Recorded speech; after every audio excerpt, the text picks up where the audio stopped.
롬펌에서 그 혼자 그 한국인이시라고 했는데 맨 처음 무슨 힘든 점 같은 거 없었습니까? 아, 힘든 점. 아직 저는 롬펌에서 일을 시작을 하진 않아서 업무를 진행함에 있어서 힘든 점은 말씀을 못 드리는데, 제가 뭐 그 롬펌에 지원을 하면서 힘든 점이 하나 있다면 뭐랄까, 선입견을 깨는 거, 그게 제일 힘든 것 같아요. 근데 그 선입견이 어떤 선입견이냐, 알잖아요. 여기는 한국 사람이 없고 저랑 입사 동기는 전부 다 영국 사람들이거든요. 근데 제가 가지고 있던 그 선입견이 있기 때문에 힘들었어요. 남들은 나를 어떻게 생각하는지 모르겠는데, 일단 내가 생각했을 때는 이 회사는 정말 철저히 영국 사람만 뽑는 회사야. 그 선입견을 내가 계속 가지고 있었다면 이 회사에 지원을 안 했겠죠.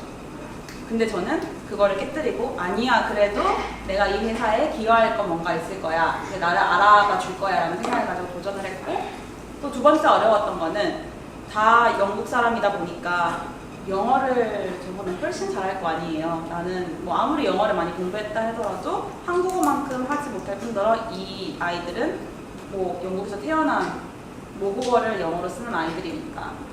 근데 제가 그거를 또 그 선입견을 나 혼자만 이렇게 딱 감추고, 그럼 도전하지 않아야지 하고 도전하지 않았더라면 또 이 회사에 못 갔을 거예요. 힘들었던 부분이 될 수 있겠고.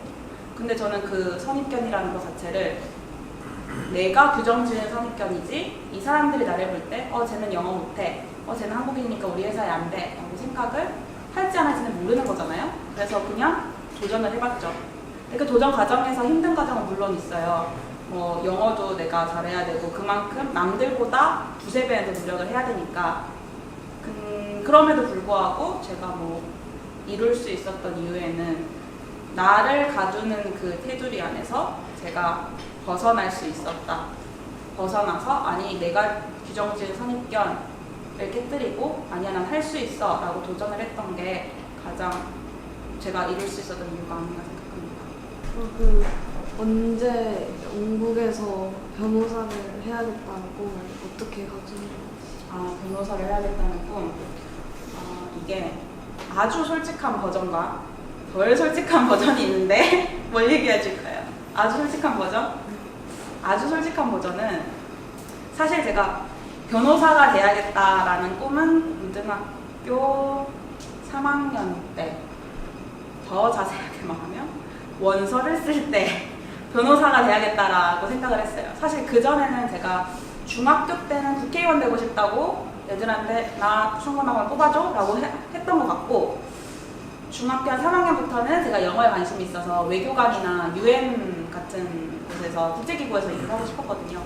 근데 변호사라는 직업에 대해서는 깊게 생각해 본 적이 없는데, 폴란드라는 나라에 가서 고등학교 생활을 하면서 법에 대한 관심이 아주 조금씩 생기기 시작했어요. 그래서 그때까지만 해도 정치 외교 쪽에 관심이 있어서 정치학이나 외교학을 공부해야겠다는 생각이 있었는데, 이제 영국에 대학을 가려고 보니까 영국 정치에 대해서 아무것도 모르고 나는 정치나 외교를 한다면 한국에 기여를 하고 싶지, 영국 정치나 영국 외교를 이제 처음부터 배우고 싶진 않은 거예요. 그래서 그러면 정치 외교 말고 내가 배울 수 있는 건 뭐가 있을까 했을 때 이제 법학이 생각났었고, 진짜 지금 생각해보면 그때 제가 국회의원 되고 싶다고 했잖아요. 유명한 국회의원의 양력과 이력을 찾아보니까 인터넷에 다 법대를 나오셨더라고요. 그래서 그래, 그러면 나도 아직까진 내가 뭘 하고 싶은지 잘 모르겠으니까 나도 이제 법대부터 가자 이런 생각에 법대를 들어갔고, 다행히도 이제 공부를 열심히 했던 상태라서 성적도 법대에 갈 성적이 됐었고, 그래서 진짜 솔직하게 처음부터 나는 인권 변호사가 되겠다 하면서 들어갔던 건 아니에요. 그때까지만 해도 나는 뭘 하고 싶을까라는 생각이 정확하게 잡혀있지 않았어요. 근데 이제 법대에 들어가서 1학년 동안에는 인권단체에서 봉사를 많이 했었거든요. 탈북민 도와주는 인권 행사에도 뭐 통역을 하거나 뭐 엠네스티 인터내셔널이라는 인권단체에서도 봉사를 하기도 하고, 이제 그런 걸 하면서 법이라는 사실 도구잖아요. 우리 사회를 이제 운영하는 도구인데, 이 도구를 내가 지식적으로 알므로써 또 이 법을 이해하게 되면 이 나라의 사회와 문화와 역사까지 이해를 할 수 있어요. 이해를 해야지만 법을 해석할 수도 있고, 이제 이런 걸 다양한 체험을 하고 공부를 하면서 법이라는 게 내가 무엇을 하든지 사실 기초가 되는 것이구나 지식뿐만 아니라 이 법이라는 학문을 공부하는 데 있어 훈련도 많이 되고 정말 공부를 열심히 해야 되니까. 그래서 이제 그런 과정 3년 동안의 복대 과정을 거치면서 조금씩 생겨났던 것 같아요. 내가 변호사라는 직업을 가지면 좀 괜찮겠구나. 내가 원하는 거구나. 그래서 지금 당장 내가 막 이게 되고 싶다. 나는 뭐 의사가 되겠어, 선생님이 되겠어, 사회복지사가 되겠어, 가수가 되겠어. 이런 명확한 꿈은 없어도 된다고 저는 개인적으로 생각해요. 물론 있으면 좋아요. 지금부터 있으면 그걸 향해 달려갈 수 있으니까. 근데 굳이 없더라도 내가 뭐 선생님이 되고 싶다는 거에 10%의 관심이 있어. 그럼 일단 그래 내 목표는 선생님이야 하고 달려가는 것도 좋다고 생각해요. 100%의 확신이 없을지라도. 저도 처음에는 100%의 확신이 없었던 것처럼. 우리나라는 검찰이 좀 파워가 많이 센데 영국은 검찰이 뭔가 파워가 센가요? 아니면 영국의 검찰의 파워가 센지 그건 사실 우리나라의 독특한 권력 구조의 형태인 것 같아서 뭐 한국과 영국을 비교하기는 좀 어려운데 개인적으로 생각했을 땐 영국이라는 그 검찰과 경찰 제도는 확실하게 분리돼 있고 검찰의 파워는 철저하게 국가 권력에서 뭐랄까 그 컨트롤을 하거든요. 정해져 있어요. 그래서 사실 한국과 같은 이런 비리나 부정부패나 검찰에 관련된 그런 건 일어나지 않는 편이죠. 물론 그 대신 영국에서 문제가 되는 건 뭐냐면 영국에서는 우리가 흔히 알고 있는 건 이런 민주주의 사회에서 정치의 시스템으로는 삼권 분립이 있잖아요. 사법과 입법부와 행정부가 동등하게 권력이 나눠져 있다. 근데 영국은 그렇지가 않아요. 영국은 삼권 분립이 아니라 parliamentary supremacy 해서 의회가 가장 큰 파워를 가지고 있어요. 명목적으로는 여왕이 계시잖아요. 엘리자베스 여왕이 있는데 사실 상징적인 인물이고 그 밑에는 그 프라임 미니스터 그 테레사 메이가 있죠. 그분이 정말 실권력을 장악하고 있는데 입법부와 사법부와 행정부를 나눴을 때 가장 파워가 센 것은 의회거든요. 그래서 이런 식으로 한국에서는 사실 뭐 검찰에 대한 그런 국병의 문제가 있다면 영국은 검찰에 대한 그런 문제나 부정부패보다는 의회의 힘이 세기 때문에 그 의회의 힘을 다른 사법부와 행정부 사이에 이제 그 조율하는 사태에서 그런 상황에서 벌어지는 부정부패나 비리가 훨씬 더 많죠. 한국에 비해서. 네, 선생님. 보통 학생들이 고등학교 때 해외에 가서 공부한다는 건 흔한 케이스는 아니잖아요. 네. 그래서 폴란드를 가게 된 계기라든지 아니면 고등학교나 대학교 때 외국에 가서 공부를 하고 싶은 아이들이 있을 수도 있잖아요. 네. 그런 방법들이 있으면 좀 알려주세요. 일단 제가 가게 된 계기는 자발적으로 간 건 아니고요. 아버지가 회사에서 주재원 발령을 받으셔서 한국에서 폴란드로 갑자기 가게 됐어요. 고등학교 1학년 기말고사 다 끝나고 한 11월쯤이었나? 그때 이제 아버지께서 오셔서 지구본을 딱 내 앞에 놔두고 혜원아, 인도, 멕시코, 폴란드가 있어. 어디 갈래? 그냥 진짜 아무런 맥락 없이 물어보시는 거예요. 그래서 나는 일단은 인도는 여자가 살기에는 위험하다 들었어 그때. 그래서 너 멕시코는 막 그때 총기 사건에 막 뉴스에 많이 나오고 그랬어요. 나 안 된다.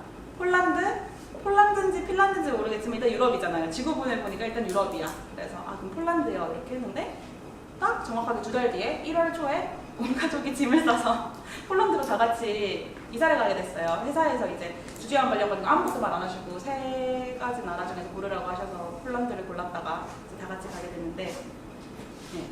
그렇게 해서 저는 가게 됐죠. 처음에는 가기 싫었어요. 사실 고등학교 1학년 저는 고등학교 다니면서 가고 싶은 대학교도 있었고 공부하고 싶은 전 정치외교학과를 가고 싶었거든요. 그래서 고등학교 1학년 때부터 정말 열심히 공부를 했는데 이제 외국에 가면 이런 성적이고 뭐고 다 이제 인정을 안 해주니까 나는 가기 싫다. 혼자 고3 수험 생활을 버티겠다. 이렇게 했다가 아버지께서 아주 단호하게 고등학교 때는 가족들하고 보내는 시간이 어쩌면 이제 성인이 되기 전에 마지막 이제 시간인데 꼭 가족들과 보내야 된다라고 하셔서 그때 진짜 울며 겨자 먹기로 갔었는데 결과적으로는 되게 정말 놓쳐서는 안 될 좋은 기회였죠. 덕분에 이제 영국에 유학도 가게 되고 했으니까 말씀하셨다시피 고등학교 때부터 해외에 나가서 공부할 수 있는 환경이나 여건은 누구나 이게 찾아오는 건 아니니까 뭐 대학교 때부터 외국에서 공부할 수 있는 뭐 방법이나 그런 루트가 있다면 설명을 드리자면, 보통 제가 많이 한국에서 뭐 고등학교 때까지 공부하거나 대학교까지 나오고 오시는 분들을 보면 워킹 홀리데이라고 이제 영국에서 아니면 캐나다도 있고 뉴질랜드나 호주에도 있어요. 그곳에서 비자를 합법적으로 받고 한 2년에서 1년 반 정도 일할 수 있는 이제 비자를 나라에서 지원해주는 프로그램이 있어요. 그래서 그런 케이스로 이제 워킹 홀리데이 비자를 신청하셔가지고 영국이나 뭐 캐나다나 미국이나, 미국은 아니다, 호주나 뉴질랜드에 오셔가지고 일을 하면서 영어를 배우고 뭐 대학 다니시는 분들도 있고 이런 케이스들도 있고, 뭐 나는 진짜 음악이나 예술에 관심이 있어서 난 프랑스에서 정말 유학을 해보고 싶다라는 분이 있거나, 뭐 영국은 건축도 유명하고 음악 미술, 그래픽 디자인 이런 것도 유명해요. 뭐 법학도 그렇지만 이제 그런 생각이 있으면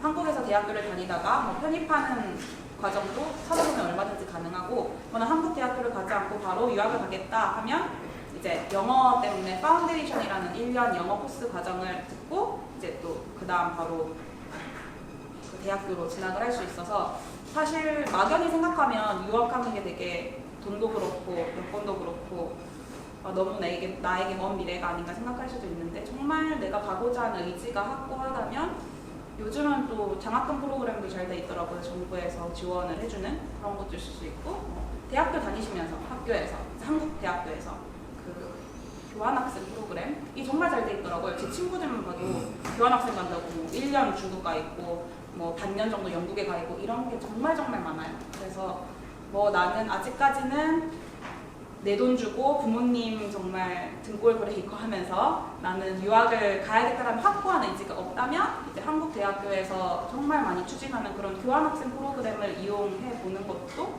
저는 굉장히 좋은 방법이라고 생각합니다. 그 영국 런던 같은데 영국 유명한 배우들 있잖아요. 네. 베네딕트 큐메지아 혹시 많이 만나는? 맞아. 저도 만나길 바랬으나 저는 한 번 봤어요. 이분은 알지 모르겠는데 톰 데일리라고 그 Now You See Me 봤어요, 영화? 예. 2. 거기서 죽은 줄 알았는데 살아있었던, 거기서 잘생긴 애 한 명 있잖아요. 되게 젊은 사람. 그 사람은 지하철 타다가 봤는데 저는 사실 관심이 없었거든요, 그 연예인에. 근데 막 수근수근 사람들이 거리길래 쳐다보니까, 근데 딱 봐도 뭔가 얼굴에서 빛이 나긴 해요. 근데 워낙 키도 크고 이러니까 내 시야에는 보이지 않았어, 이렇게 위에 있으니까. 근데 보니까 그 사람들이 막 수근수근 해서 쳐다보니까 친구들도 이렇게 막 보여주는 거예요. 구글로 보여주면서 영화를 보고 그렇게 한 번 봤었고, 제 친구들은 이제 영국에는 밤문화가 활성화되어 있는데 그런 뭐 클럽 같은데 갔다가 뭐 그 원 다이렉션 아세요? 그 영국의 유명한 밴드. 예. 한국에 요즘 유명한 밴드가 뭐죠? 그 방탄소년단 이런 급의 아이돌 가수 5명 이루어진 밴드가 있는데, 그 원 다이렉션 친구들이 자주 오는 클럽에 갔다가 막 사진도 찍고 이렇게 하더라고요. 그래서 한국보다는 비교적 연예인을 많이 볼 수 있는 것 같긴 해요. 근데 저는 딱 한 번 봤어요. 네. 한국에서의 정규교육도 받아보셨고 네. 외국에서의 정규교육도 받아보셨잖아요. 차이점 있다면? 차이점. 일단 고등학생 때 느꼈던 거는, 사실 저는 한국에서 모범생처럼 공부를 누가 시켜서 한 건 아니고 그냥 저 자체가 욕심이 많아요. 그래서 일단은 꼭 1등을 해야 되고 잘 해야 되고 또 배우고 싶은 열정이 좀 많은 것 같아요. 그래서 뭐든 좀 더 배우려고 하고 해서, 솔직히 말하면 한국 교과 과정에 대한 불만이 없었어요. 저는 그냥 나는 내가 배우고 싶어 계속 공부하니까. 근데 딱 폴란드 나가서 고등학교 2, 3학년 과정을 하는데 그때 딱 느꼈죠. 한국 교과 과정이 정말 잘못되었구나, 이게 느꼈던 게, 역사 시간에 역사를 배우는데 제가 세계 1, 2차 대전을 이제 폴란드에서 배우는데 선생님이 막 가르쳐 주지 않아요. 그냥 책을 주면서 책도 여러 가지야. 근데 골라서 내가 읽고 싶은 거 읽으래요. 이제 역사학자마다 생각이 다르고 팩트는 이제 뭐 누구나 다 아는 사실이지만 해석이 다르고 관점이 다르니까 이제 저한테 너가 읽고 싶은 거 읽어라. 그 대신 질문 하나 던져줘요. 주제. 세계 1차 대전의 발발 원인은 무엇인가? 하면 우리는 뭐 교과서에 다 있잖아요. 블랙 포인트 1번, 2번 이렇게 있는데 그 원인은 무엇인가? 어떻게 보면 우리한테는 한국에서는 그게 객관식 문제인데 폴란드에 그게 주관식 문제가 되어 있는 거예요. 서술형, 완전 논술. 그래서 이 책이 여러 가지 있고 논문도 여기 있으니까 너희가 그걸 다 읽어보고 너희의 생각을 써와라.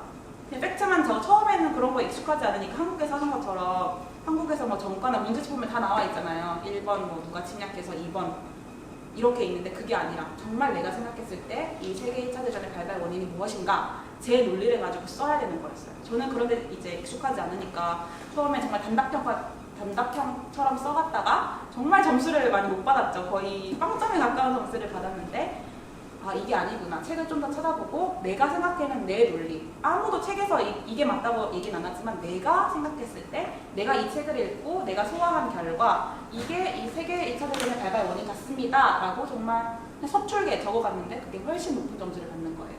그걸 딱 봤을 때 아 정말 한국에서 말하는 이 주입식 교육이라는 게 이렇게 드러나는구나. 저는 주입식 교육에 대한 불만이 많이 없었기 때문에 저는 사실 막 불만이 많이 없었는데 진짜 다른 교육을 경험해보고 나니까 이게 정말 틀렸구나라는 생각이 들더라고요. 그리고 뭐 학교 저도 시험 이제 고등학교 졸업시험 볼 때 전부 다 그냥 서술형이고 생물이나 뭐 화학 같은 건 그냥 단답형밖에 없을 것 같잖아요. 근데 이걸 시험을 평가하는 기준이 제가 실험을 이제 디자인해서 뭐 이런 결과를 도출해내기 위해서는 또 이걸 검증하기 위해서는 이런 실험을 해야 되는데 어떻게 실험을 할 것인지 준비물도 비커 몇 개가 필요하고 뭐가 필요하고 이것부터 제가 다 실험을 계획을 하고 실험을 해서 결과까지 이제 보고서를 제출하는 게 시험이었어요. 그냥 1번의 문제의 답은 C다, 2번 문제의 답은 D가 아니라 하물며 그런 이공계 쪽에 수학 보고서 한 20페이지 정도 적었던 것 같아요. 그때는 막 뭐야 이러면서 했는데 뭐 전제, 하이포테시스도 전제도 적고 가설 적고 이제 이걸 어떻게 풀어나가는가 제 방법대로 그렇게 리포트를 제출하면 시험이 되는 거예요. 그런 걸 겪으면서 고등학교 때 정말 많이 다르다 느꼈고 대학교 가서는 제가 한국에서 대학교를 안 다녀서 비교를 할 수는 없는데 친구들한테 얘기를 많이 들어보면 벼락치기가 가능하다는 거예요. 한국에서는 계속 놀다가 시험 한 2주, 3주 전에 벼락치기를 하면 괜찮다. 그리고 되게 충격적이었던 거는 교수님 말씀하셨던 거 그대로 적으면 된다.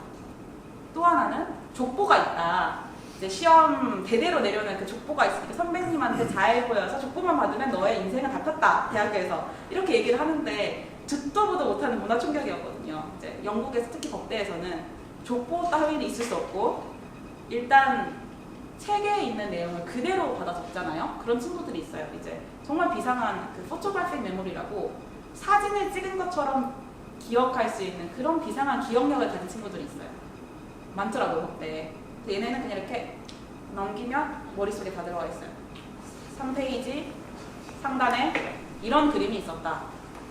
25페이지 하단에 이런 말이 있었다. 다 기억해요. 얼마나 유리해. 나는 막 다 외운다고 밤새서 외워도 진짜 한 다음날 되면 절반 까먹고 이러는데 근데 이 친구들보다 나 같은 평범한 사람들이 점수를 더 높게 받을 수 있었던 이유는 책에 있는 거 그대로 써가면 빵점. 교수님이 코멘트도 안 달아요. 책에 있는 거 그대로 썼는데 왜 이걸 나한테 내냐? 나는 너가 어떻게 생각하는지 듣고 싶다. 이건 거예요.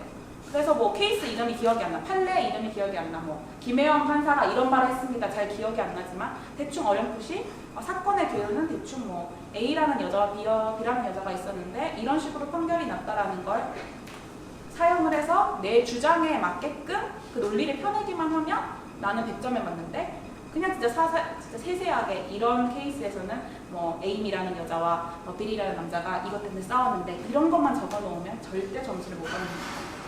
근데 한국에서는 교수님이 한 말 그대로 적으면 A뿔이 나온다고 해서 그게 진짜 큰 차이점인 것 같아요. 교수님이 한 말 그대로 적으면 이거 내가 한 말인데 너는 왜 이걸 도용해서 네 생각인 것처럼 썼어? 이러고 아예 점수를 안 주거든요. 그게 진짜 큰 차이인 것 같아요. 여행은 47일 동안 갔다 오셨다 했잖아요. 그 가기 전에 어떻게 준비하셨고 날짜를 네. 정하고 가셔서 그런 기간이 되신 건지 아니면 그냥 하다 보니까 그런 날짜가 되고 뭐 이런 히스토리를 된 건지. 네. 준비는 한 달 한 것 같아요. 사실 남미를 가야겠다라는 생각은 제가 한국에 영국에서 작년 10월에 들어왔었는데 그때부터 그 버킷리스트에 써놨어요. 남미 꼭 가야겠다. 일단 1년이라는 이제 입사하기 전에 시간이 남았고 파트너 변호사님들께서 인터뷰를 할 때 너 1년 쉬는 시간 있는 거 정말 잘 활용해라. 회사에 들어오면 절대 쉬는 시간이 없으니까 무조건 하고 싶은 거 다 하고 와라 이런 식으로 말씀을 하셔서 가야겠다는 생각은 있었는데 4월, 5월에 가게 된 건 사실 제가 2월 말부터 중국에 가서 어학연수를 할 계획이었거든요. 이제 장학금을 받게 돼서 좋은 기회라고 중국에 가려고 했었는데 그때 사드 문제 터지고 하면서 한국인 대상으로 한 장학금이 다 끊겼어요. 그냥 통보도 없이. 그래서 저는 출국 2주 전에 이제 통보를 받았거든요. 너 장학금 다 끊겼다. 이래서 저는 3월, 4월, 5월, 6월, 7월 열심히 중국어 공부하면서 놀아야겠다라는 게 나의 플랜이었는데 그게 한순간에 날아간 거예요. 그래서 그때 딱 절실하게 난 무조건 남미를 가야겠다. 이때 이 시간을 남미를 가는 걸로 보내지 않으면 너무 억울해서 못 참겠다 이런 생각이 들어서 사실 남미를 급하게 계획을 하고 4, 5월이 아까 말씀드렸다시피 우윤희가 우기에서 건기로 넘어가려는 막바지였어요. 그래서 당장 가야겠다 해서 사실 플랜을 들어보면 3개월 준비하시는 분도 있고 4개월 준비하시는 분도 있어서 한 달이란 준비 시간이 진짜 짧았거든요. 뭐 황열병 예방 접종도 맞아야 돼. 그리고 이 2달간의 여행을 플랜하기가 쉽지가 않아요. 정말 머리 싸매면서 정보도 많이 없거든요, 인터넷에. 그리고 막 구글 지도 이제 가면서 이제 열심히 이렇게 했었는데 47일이라는 그 기간이 나온 거는 처음에는 이제 한 달을 계획했었어요. 이제 한 달 이상은 아버지께서 보내주지 않겠다. 여자 혼자 그 남미를 어떻게 가느냐 이러면서 워낙 이제 남미라는 곳이 동떨어진 뭔가 한국과 거리도 먼 것 같고 그냥 보통의 여행 간다 그러면 남미는 잘 안 나오잖아요. 그래서 부모님께서 걱정을 되게 많이 하셨어요. 주변에서도 막 교회 형제 자매들께서 막 총 가져가야 되는 거 아니냐부터 시작해서 진짜 제 친척 삼촌은 총기를 살 수 있는 곳의 전화번호까지 저한테 알려주셨어요. 진짜 막 사람 죽이는 총 말고 호신용 이런 총 있잖아요. 그런 거와 후추 스프레이를 가져가는 건 어떠냐 이제 막 이제 모임을 하는데 그 교회에서 이제 아이디어 나온 게 하나였어요. 후추 스프레이 가져가면 넌 안전할 거다 이러면서 그렇게 이제 준비를 한 달 하면서 이제 한 달이라는 기간도 되게 저는 처음에 길다고 느꼈었거든요. 근데 이제 여행 루트를 짜다 보니까 한 달 갖고는 도저히 못 가겠는 거예요. 이제 또 욕심이 생기는 거죠. 여기도 좋아 보이고 저기도 좋아 보이는데 한 달 반 정도는 해야 되지 않을까 이렇게 좀 넉넉 잡아 갔었는데 아버지를 설득해서 근데 막상 가니까 너무 짧다라는 걸 느끼고 왔어요. 딱 일주일 지나니까 한 달 반은 정말 짧구나. 그때까지 만난 사람들 거의 다 1년 아니면 남미를 다 여행하겠다 하면 3개월, 최소 3개월인데 저는 이제 47일 한 달 반 여행이에요 하면서 여행의 2인자도 정말 축에도 못 끼는 정말 짧은 여행이었었는데 처음에는 아무것도 몰랐으니까 그냥 한 달 반 되게 길게 간다 내 인생의 최장기 여행이구나라고 생각해서 갔는데 이제 막상 가니까 다음에 다시 와야겠다 이런 생각을 품으면서 한국으로 돌아왔어요.